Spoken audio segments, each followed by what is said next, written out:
औज़ुबिल्लाहि मिनश्शैतानिर्रजीम बिस्मिल्लाहिर्रहमानिर्रहीम। अल्लाह ताला की बेइंतहा हम्द व सना और उसकी महबूब हस्तियों पर बेइंतहा दरूद व सलाम के बाद आमिर बुखारी का अपने मुअज़्ज़िज़ नाज़रीन को सलाम पहुँचे। नाज़रीन, पिछली वीडियो में मैंने आपको बताया था कि अगर एक गुनाहगार को मौत आती है, बुरे किरदार में इन्वॉल्व हो इंसान और उसको मौत आ जाए तो उसके साथ क्या मामलात होते हैं। आज की वीडियो में मैं आपको मुत्तकी लोगों की मौत के बारे में बताऊंगा, क्योंकि मुत्तकी इंसान तकवा इलाही वाला होता है। उसको मालूम होता है, यकीन होता है कि मेरा रब मेरी शाहरग से भी ज़्यादा करीब है, मेरी सोच मेरे परवरदिगार के सामने है, मेरी ख्वाहिशात मेरे रब के सामने हैं, मेरे अल्फाज मेरे खुदा के सामने हैं और मेरा किरदार भी मेरे खुदा के सामने है। तो हर हवाले से जब वो इस यकीन कामिल पे होता है तो ना कभी गलत सोचता है, ना गलत ख्वाहिश रखता है, ना ही गलत अल्फाज अदा करता है, ना ही गलत किरदार अपनाता है। तो हर हवाले से वो पाकीज़ा ज़िंदगी गुजार रहा होता है, क्योंकि मौत का तो कुछ पता है ही नहीं। लेकिन मुत्तकी की ये सिफत बताई गई कि उसका हर लम्हा पाकीज़ा होता है। तो जब उसको मौत आती है तो उसके बारे में अल्लाह ताला सूरह नहल के वर्स नंबर 32 में फरमाते हैं कि बिस्मिल्लाहिर्रहमानिर्रहीम अल्लज़ीना ततवफ़हुमुल मलाइकातु तय्यबीना, वो लोग कि जो तय्यब किरदार के सोच के मालिक हों, जो सोच रहे हैं तो तय्यब सोच रहे हैं और उनको मौत आ जाए, जो अल्फाज इस्तेमाल कर रहे हैं, बोल रहे हैं तो तय्यब अल्फाज इस्तेमाल कर रहे हैं और उनको मौत आ जाए, जो किरदार अपना रहे हैं, कोई अमल कर रहे हैं और तय्यब पाक अमल कर रहे हैं और उनको मौत आ जाती है, तो होता क्या है, जैसे ही फरिश्ते उनके सामने आते हैं तो क्या कहते हैं, यकूलूना सलामुन अलैकुम। तो फरिश्ते आके उनको सलाम करते हैं कि आप पे सलामती हो। पिछली वीडियो में मैंने आपको बताया था कि जो बुरे लोग होते हैं उनको जब मौत आती है, फरिश्ते जैसे ही उनके सामने आते हैं, फरिश्ते सलाम नहीं करते, बल्कि फौरी तौर पे बुरा इंसान ख़ुद फरिश्तों को सलाम करता है, अलको सलामा कहते हैं। जबकि यहाँ पे यकूलूना सलामुन अलैकुम, फरिश्ते आके उनको सलाम कहते हैं इज़्ज़त व एहतराम के साथ कि आप पे सलामती हो अपने रब की तरफ से। मुदखुलुल जन्नता बिमा कुंतुम तामलून, सलाम करके कहते क्या हैं, आप जन्नत में दाखिल हो जाएं अपने इस तय्यब काम की बुनियाद पे, तय्यब किरदार की बुनियाद पे, तय्यब अमल की बुनियाद पे। तो ये होती है मौत एक मोमिन, बल्कि मुत्तकी की। मोमिन का और दर्जा है, मुत्तकी का और है, ये भी मैं आपको पिछली वीडियोस में बता चुका हूँ। इसके बाद इसी सूरह की सूरह नहल की वर्स नंबर 31 में अल्लाह ताला फरमाते हैं कि इनके लिए है क्या, जन्नातो अदनिन यदखुलूनहा तजरी मिन तहतिल अनहारो। ये जन्नत जो है, जन्नत अदन है। अदन कहते हैं हमेशा रहने वाली जन्नत।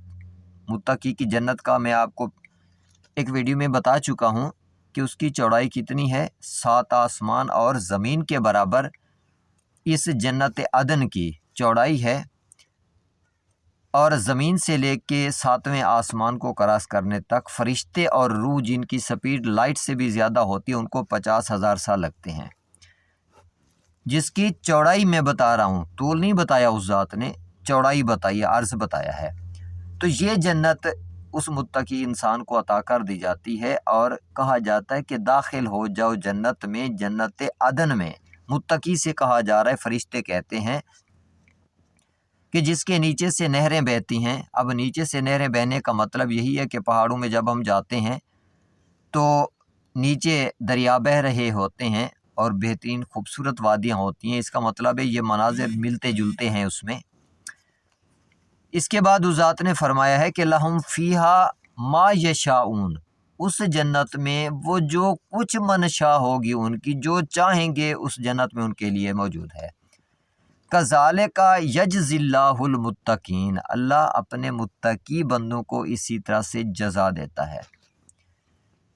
तो देखिए, ये 50 साल का تھوڑا سا وقفہ یا 100 سال کی زندگی تھوڑی سی، اس پہ فوکس نہ کریں۔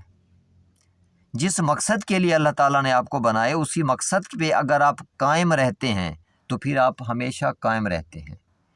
اگر اس مقصد سے ڈیویٹ ہو جاتے ہیں آپ، جس مقصد کے لیے اللہ تعالیٰ نے آپ کو قائم کیا ہے، بنایا ہے، تو پھر آپ موت مانگیں گے لیکن موت نہیں آئے گی، پھر آپ قائم نہیں رہ سکتے۔ پرڈیشن خود مانگے گا انسان جو برا ہے، جو صراط مستقیم سے ہٹ گیا، خدا کی عبادت کی راہ سے ہٹ گیا۔ تو اسی لیے اپنی سوچ پہ فوکس کریں، اپنے الفاظ پہ فوکس کریں، اپنے کردار پہ فوکس کریں، اپنی خواہشات کو کنٹرول کریں، اپنے آپ پہ خود حکمرانی کریں، اپنے آپ کا محاسبہ خود کریں، خود کھڑے ہو کے اپنی سوچ کو دیکھ لیا کریں کہ میں کیا سوچ رہا ہوں، کیا میرے رب نے مجھے اس کام کے لیے بنایا ہے۔ خود کھڑے ہو کے دیکھ لیا کریں جو آپ کی خواہش ہے، جس چیز کی آپ خواہش کر رہے ہیں، آپ کے من میں جو خواہش آ رہی ہے، کیا میرے رب نے اس کی اجازت دی ہے؟ اگر نہیں دی تو فوراً استغفار کر کے سائڈ پہ ہو جائیں، خدا سے پناہ مانگ لیں۔ وہ شیطان ہوتا ہے جو آپ کے من میں نیگیٹو سوچ اور خواہش لے کے آ رہا ہوتا ہے۔ تو اسی لیے اپنی زندگی کو مسلسل فوکس میں رکھیں، اپنے خدا کی رضا پہ فوکس رکھیں، تاکہ موت کا تو کوئی لمحہ ہے ہی نہیں، کوئی پتہ نہیں ہے کس وقت آ جائے۔ تو اسی لیے اگر آپ کی سوچ پاکیزہ ہوگی تو یہ مقام آپ کو عطا ہو سکتا ہے۔ ہر وقت آپ کی سوچ پاکیزہ ہے، آپ کا کردار پاکیزہ ہے، الفاظ پاکیزہ ہیں، تو پھر جیسے ہی موت آئے گی خداوند تعالیٰ آپ کے لیے اسباب پیدا کر دیتا ہے۔ وہ اپنے بندوں کو سپورٹ کرتا ہے، جس راہ میں اس کا بندہ جانا چاہتا ہے، دنیا چاہتا ہے تو وہ دنیا کے حصول کے لیے اس کو سپورٹ کر دیتا ہے۔ جو اپنے خدا کی رضا چاہتا ہے، تقوی الہی چاہتا ہے، تو اللہ اس کی سپورٹ کر دیتا ہے، تو اس کو ناکام نہیں ہونے دیتا۔ تو اسی لیے اپنے خدا کی رضا پہ فوکس رکھیں، اور آپ کی موت جو ہو فرشتوں کی طرف سے سلام اور عزت کا باعث ہو، فرشتوں کی طرف سے عذاب کا باعث نہ ہو۔ میری دعا ہے آپ اللہ کی امان میں رہیں، چینل کو سبسکرائب بھی کر لیا کریں، بیل آئیکن کو پریس کر لیں تاکہ میری آنے والی ویڈیوز آپ تک پہنچتی رہیں اور ہمارا یہ ساتھ جو ہے اسی طرح سے قائم و دائم رہے۔ اللہ کی امان میں رہیں۔ اللہ حافظ۔